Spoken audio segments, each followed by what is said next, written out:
Grüß Gott. And actually, that's all I can say in German, so very sorry, but I have to switch to English. Well, as it was previously said a few times, fake or fact? Well, in the job of economist, it's important to base on facts. And actually, from the simply point of view, it's very easy because we have access to all those hard data. I mean, like statistical offices, central banks, and so on. And indeed, with lots of charts that I would like to provide you today, you will see that sources are Eurostat or other central or other statistical offices or central banks, other institutions. But nevertheless, even for me, I can remind from my previous experiences, like last year, there are some fake news that are also affecting the job of economists.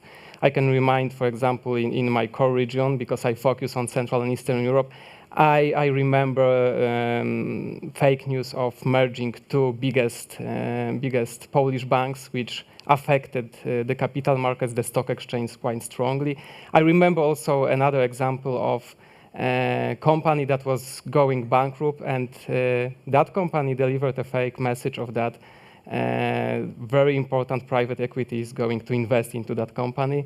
And that helped, but for a few hours after the financial watchdog decided to put a penalty on that company. So even for economists, although as you can see, there will be lots of charts, there are sometimes some fake news or some gossips that could affect also the view. But nevertheless, as I said, let me focus on facts, and those facts Declan already mentioned about GDP growth, global GDP growth, and that's what I would like to start with. Well, in terms of global GDP growth, we had already last year was a good year, because in 2017 it jumped to 3.1% level. It was a significant acceleration after 2.6 we had in 2016. Well, on one hand, it was thanks to accelerating advanced economies, including Eurozone. Eurozone growth reached in 2017 2.4%, which was the highest level since 2008, so very, very good result. On the other hand, we had emerging markets. As you can see on this chart, those are these orange bars on the left-hand side. That it also jumped to 4.4%, which was quite good level, although much bigger than for advanced economies, but for emerging markets, we always should expect higher growth rates. Well, it was not only thanks to the region that is close to here, so Central and Eastern Europe, but mostly large economies, Brazil, Russia. Those economies rebounded from a 2-year recession. Still lots of challenges in those economies, but nevertheless, the growth is not very huge, but it's there. In terms of 2018, well, we expect that it stabilizes. Our forecast for global GDP growth in 2018 is 3.2%. Well, in terms of advanced economies, we expect somehow slower, weaker pace of growth. I said about 2.4% in 2017 for the Eurozone area. For this year, we expect 2.2% growth, so slightly lower, but still quite solid growth rate. Well, and what we can say about 2018, I think that the beginning of this year and the ending of 2017 was the peak of growth that we experienced. That is also confirmed by PMI levels. You have on this chart on the right-hand side PMI levels. If you are not familiar with that, this is the survey that is done each month among companies, among managers responsible for new orders, for employment, for production. And simply the answer, the composite index is provided in a figure. If it is above 50, it is considered to be a recovery. If it is below 50, it is considered to be a slowdown.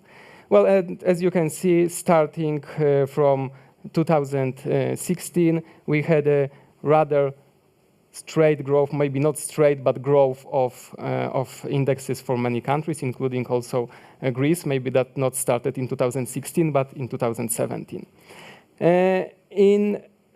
At the beginning of this year, something happened. As you can see, there we have deterioration. Maybe at first glance, it is a significant deterioration, but I would like to put your attention on that we reached very high levels.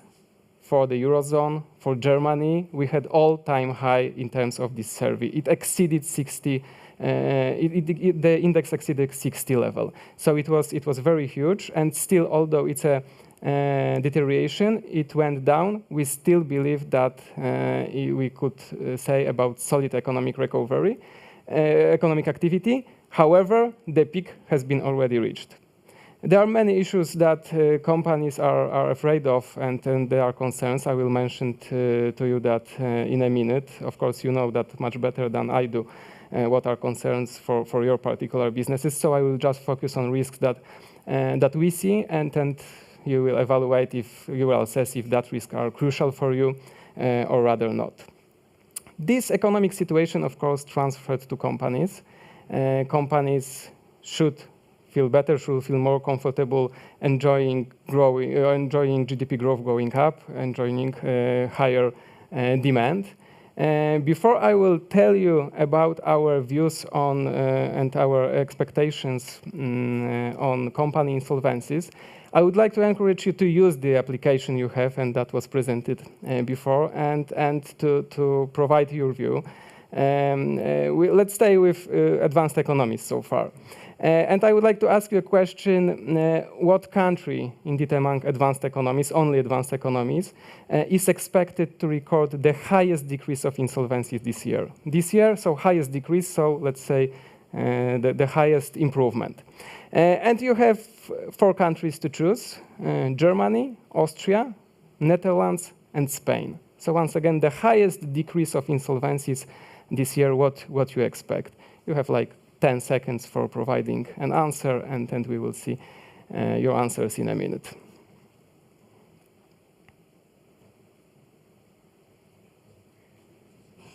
Okay, so like 5 seconds more.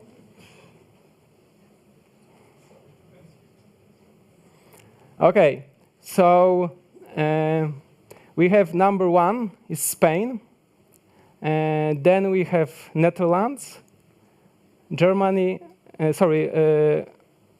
Austria, and Germany, yeah? Like more than 2/3 is for Spain. Well, indeed, there's an improvement. There's a significant improvement in Spain also in macroeconomic issues. And I would say that all of you are right in terms of decrease of insolvencies. All those countries recorded a decrease of insolvencies, will record, according to our forecast, decrease of insolvencies. But the country which will record, in our view, the highest decrease of insolvencies is Netherlands. You can see that here. It already recorded a significant decrease of insolvencies last year. And to tell you the truth, I will mention to you the almost final part of this presentation, our country risk assessments. That also made us to upgrade Netherlands earlier this year. We see that in Netherlands, insolvencies are going down 5th year in a row. We see also good situation on the macroeconomic side, but nevertheless, as I said, as you can see, in many advanced economies, we have already had improvement in 2017, and we expect also a decrease of insolvencies this year. Well, as an average, advanced economies, insolvencies in advanced economies dropped by 6%. This year we expect almost 2% decrease. In the Eurozone, they dropped by 9%. This year we expect drop by 3%. And I think it's something that is comparable to that what I said about macroeconomic side. So 2018 is likely to be still good year, not as good as 2017, because GDP growth will be slower, will be weaker than recorded last year. And something similar applies to insolvencies, company insolvencies. So yes, still we think there's a way, there's a room for improvement, a room for decreasing insolvencies, but this pace of improvement will be not as strong as in 2017. The one exception, quite visible exception here, is the UK. You can see that still, although in 2017 insolvencies decreased, company insolvencies decreased there, we still expect that it will increase also this year. We have consumer sentiment, business sentiment deteriorating in the UK. We have inflation going up, interest rates going up, and closer to the official Brexit, that also transfers to the situation of the business side, that also is confirmed by our payment experience in the UK. Then going further, well, of course, as I said, we have a still quite positive scenario, but in this positive scenario, well, the global GDP growth is supported by that what's happening with world trade. In 2016, there were huge concerns about world trade because there were many large economies suffering from problems. I mentioned Brazil, I mentioned Russia. Also, we were very concerned about China. So there's a huge demand there, and that reflected also in a subdued dynamics of global trade. It reached the level of just 1.5%, which is very low. However, in 2017, it rebounded. It nearly tripled to 3.4%. This year, we expect it will be not as high as in 2017, but at 3.7%, which is solid, but still below that what we experienced mostly before the crisis. And here we have a threat for this global recovery, global trade. That's the protectionism that we hear all around nowadays. Well, as you can see from the chart on the right-hand side, recently, last year, most protectionist measures that negatively affected international trade worldwide came from the US. President Donald Trump started his presidency at the beginning of 2017, but that's not only the result of his decisions. Even previously, Obama administration implemented some measures protecting, for example, suppliers in the defense sector, and that was finally implemented in 2017. Nevertheless, we recently quite consider the US as to be very protectionism country. And indeed, that started officially, let's say, in March this year, when the US decided to impose steel and aluminum tariffs. Well, first of all, we checked what countries, from which countries the US imports mostly steel and aluminum. The countries which are on the top of the list are Canada, Brazil, Russia, Korea, Mexico. Canada and Mexico, of course, exempted from these measures. Some other countries and groups, including the European Union, still negotiating that. But we did also other research, because that consists just crude steel and aluminum. But those measures, those tariffs, covers also products. And if we conclude crude steel and aluminum and its products, number one there is China, and that's a clear evidence which country was targeted from these tariffs. Moreover, as it was, the historic experiences show that there are no winners of trade wars. Already in 2002, President George W. Bush implemented some tariffs on steel, and actually gradually there were some exemptions from the list of restricted products, and then afterwards, precisely after 1.5 years, they abandoned the idea of these tariffs, because it has not brought any advantages. There were more disadvantages coming from these measures. So in terms of the United States, even if we take a look at positive effects that could have for steel producers, they are rather short term. On the other hand, there are lots of sectors in the US which are dependent on inputs coming from steel and aluminum manufacturers, which will suffer, which will experience higher costs of inputs. There are like metal products, motor vehicles, machinery, electrical and electronic equipment, also others ones. So as I said, it's quite hard to say that there will be winners of this trade war. However, in our view, it's not a trade war. It's still the threat of trade war. We do not think it's a trade war, although some other additional measures were also introduced that, for example, included covering some products, special technologies, semiconductors, medical products by additional measures coming from the US worth about $50 billion. Then some retaliation measures coming from China on soybean products and so on. And as you can see when we take a look into products which are exported and imported from the US to China, soybeans are number one, so that was really targeted on the US. On the other hand, if we take a perspective of the US, products which are mostly imported from China, like telephone sets, like toys, are not covered by that. Well, in terms of telephone sets, that's a very good example because we have companies in China, like for example Apple, that are manufacturing in China. They are doing this, and covering by such tariffs would hurt them, and it's not likely that this extension of tariffs would cover them. So now those are basing on facts, but let me focus not on fake, but on just what was heard.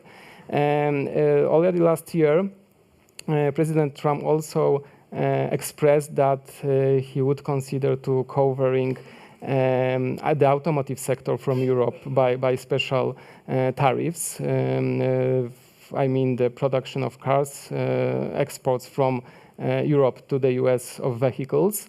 And actually that could be a threat for us, for Europe here, for Western Europe and Central and Eastern Europe. Because as you can see, although steel and aluminum products have not had much share in the export structure, in the export portfolio, vehicles take much bigger share.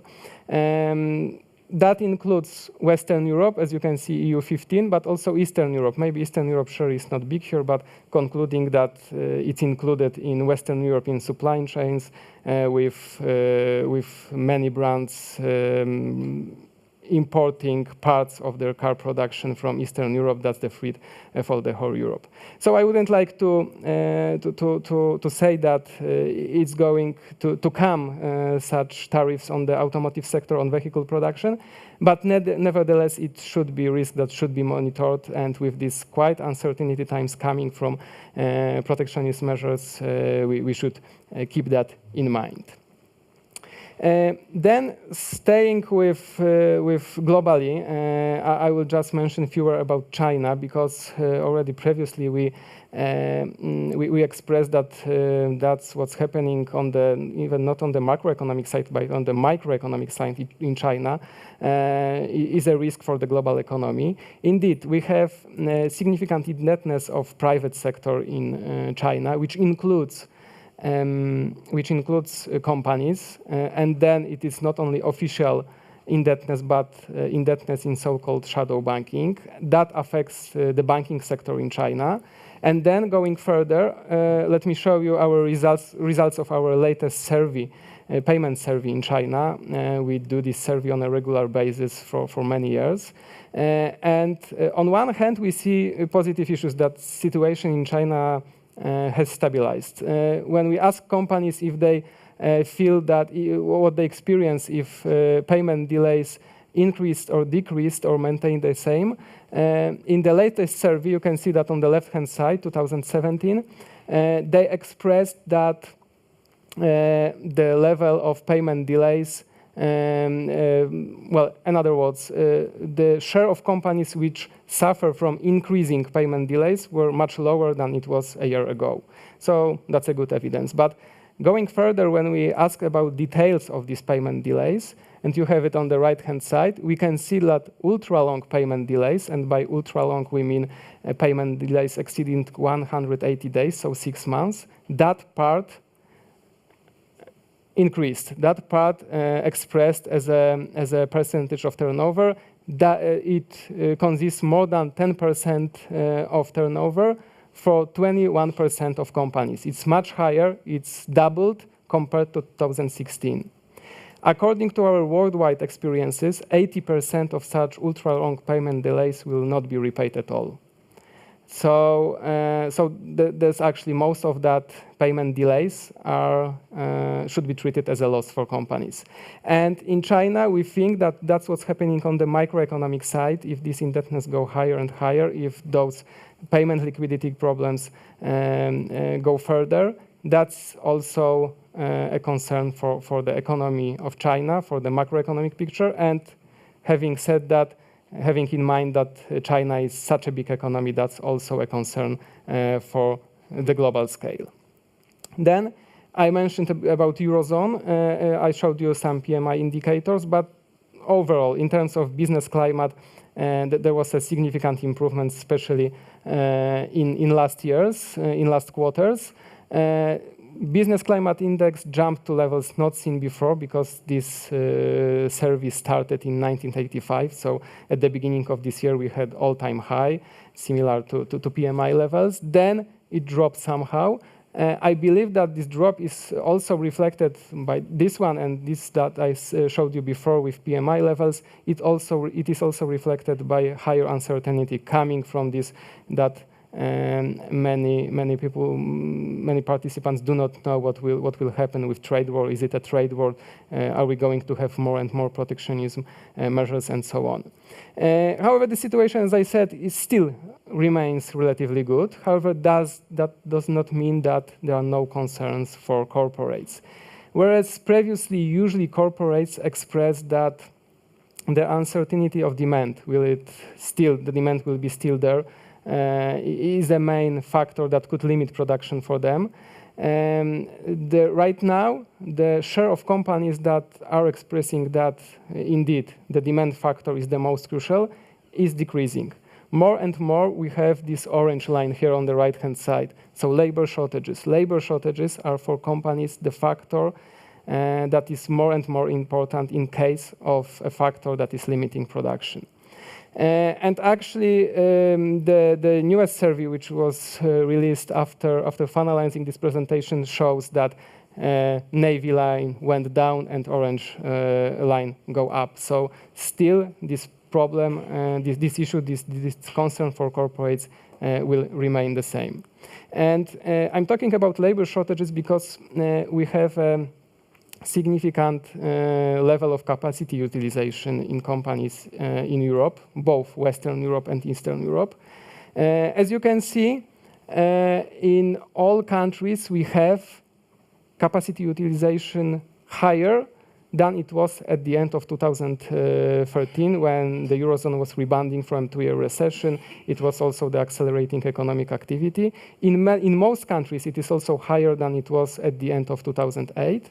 And it's quite obvious that having good demand, companies should invest, and many of them invest, especially in Western Europe. I think you also experienced that in Austria. But nevertheless, there's still dilemma of that, is it worth to invest? Because it's obvious that those investments will bring results like after some periods, sometimes even after several years.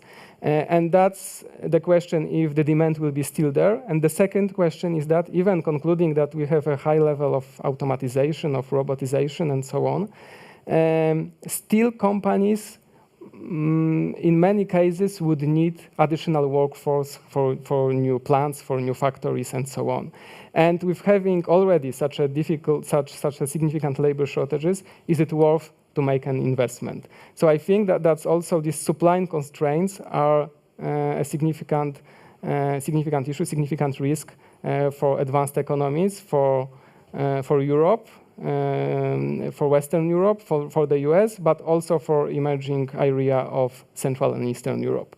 And labor shortages expressed as job vacancy rates are especially high in the Czech Republic. In the Czech Republic, we have the lowest unemployment rate in the European Union, but the job vacancy rates are the highest.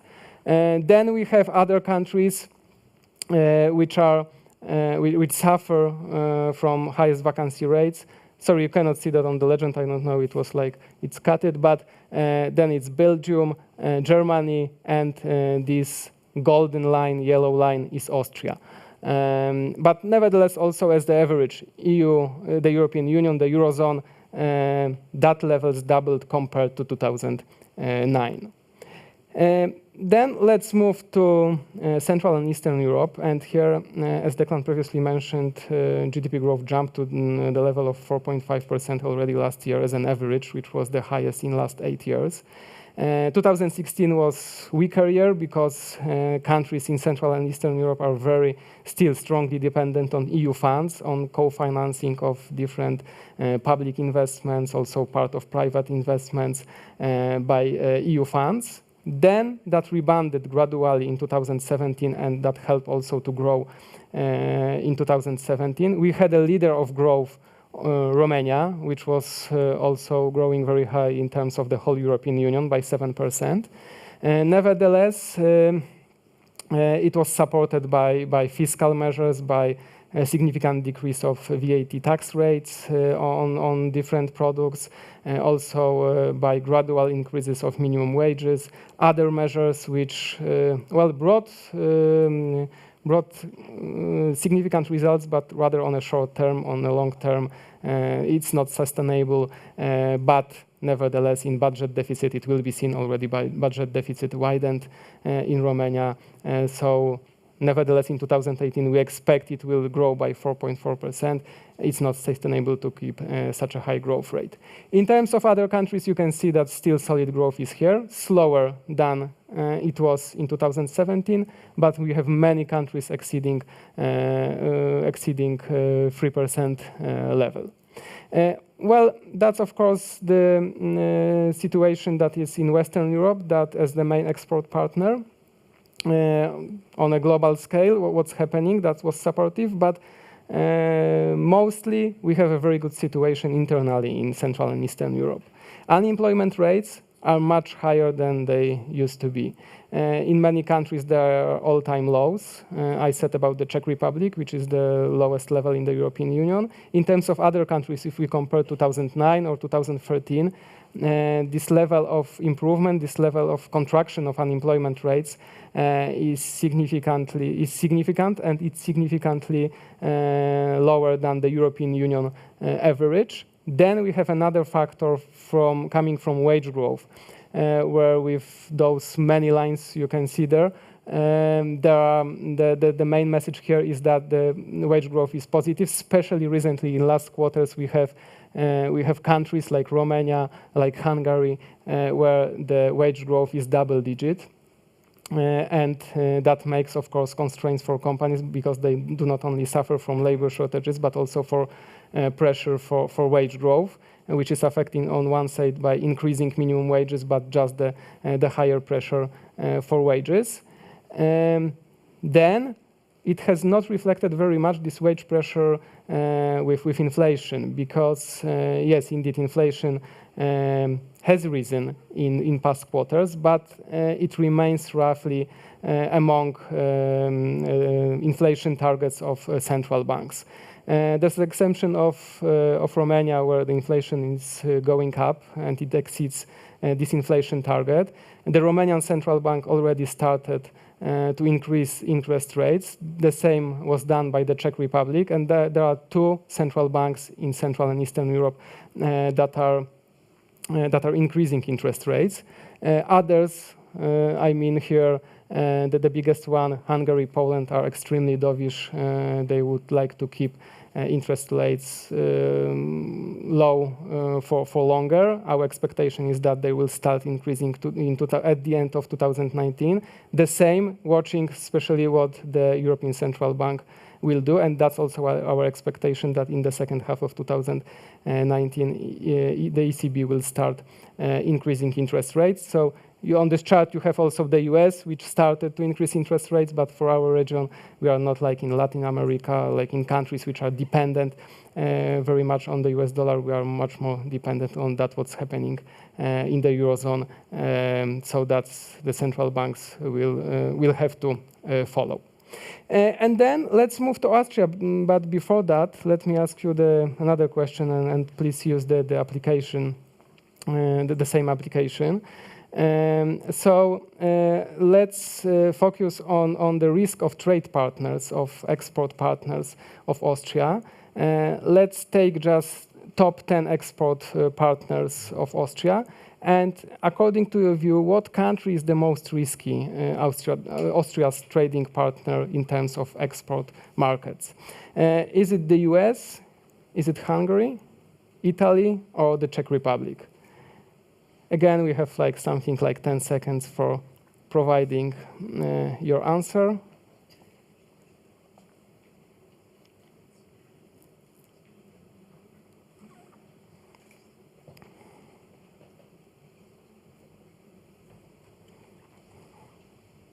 Okay, so we have answers. 50% for Italy. So yeah, I will even not read other answers because you can see that, and indeed, Italy is, it seems, according to our country risk assessments, because I use our country risk assessments, is the most risky. It's A3. You can see that Hungary is also at A3, but if we have to pick up one, that's Italy, because larger volume of exports goes to Italy from Austria.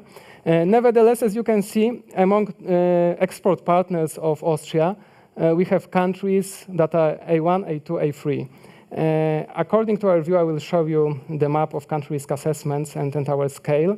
But A1, A2, A3, and even A4, in our view, is acceptable risk level. So yes, A3 is the most risky here, but still it's an acceptable risk level. So I think in the main export partners, Austria does not have very risky countries.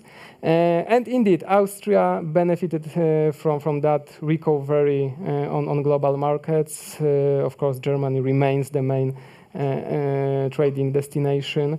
But on the other hand, we see also improvements on the domestic side. We've seen growth going to 2.9% last year. We expect it will reach 2.8% this year.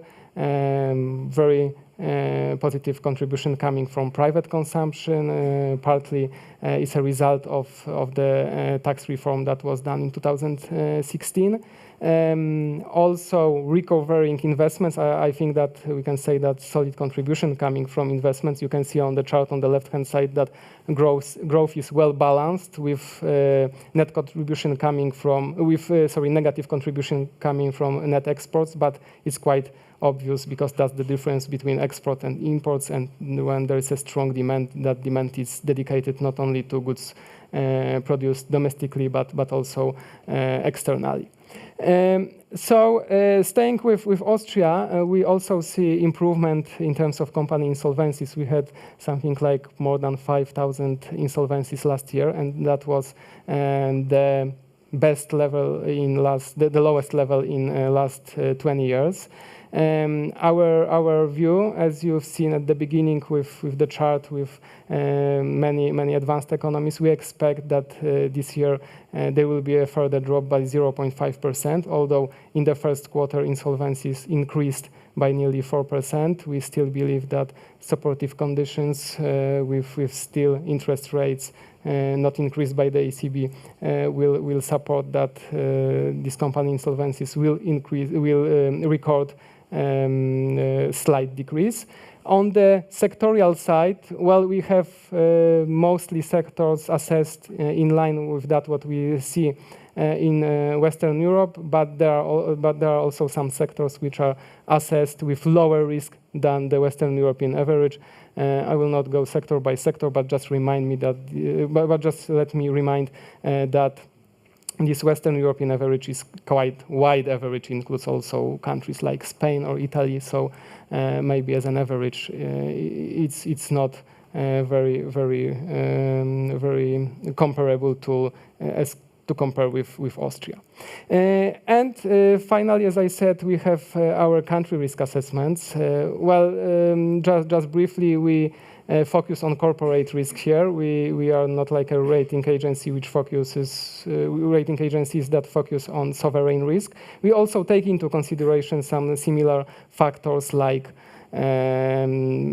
economic, financial, political situation in particular countries. But we add also to that our payment experience and business climate assessment. And this evaluation, this assessment goes into 8 scale from A1, A2, A3, A4, as I said, acceptable risk levels. Then we have B, C, D, and E.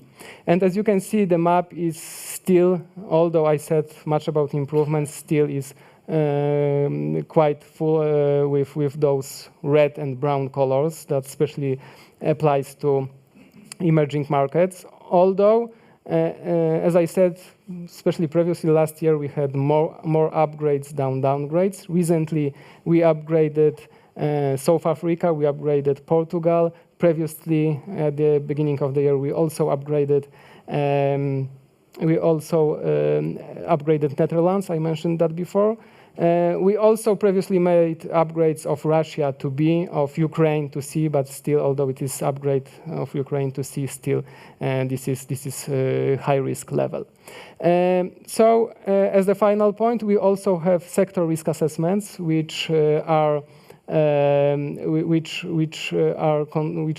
assessed basing on financial data of companies, data like turnover, profitability, debt, cash flow, and claims.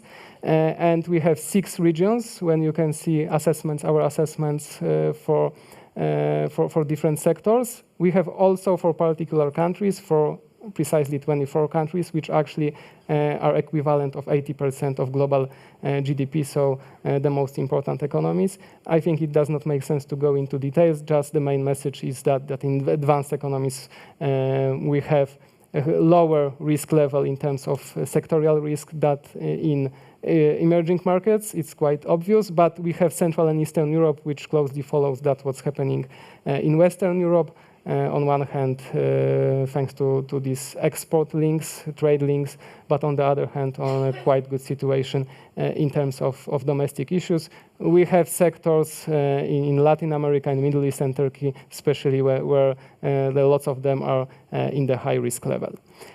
So that's all from my side. Just to summarize that we are in a good shape of the economic situation. Still, in our view, the economic situation is supportive. However, there are risks: risk of protectionism, risk of supply constraints in advanced economies and in Central and Eastern Europe. We also see that for some countries, increasing interest rates by the US, and finally, someday, or rather next year, by the ECB, could have some adverse effects. I think those are the risks that mostly should be monitored nowadays, having reached the peak of the global GDP growth rate. Thank you.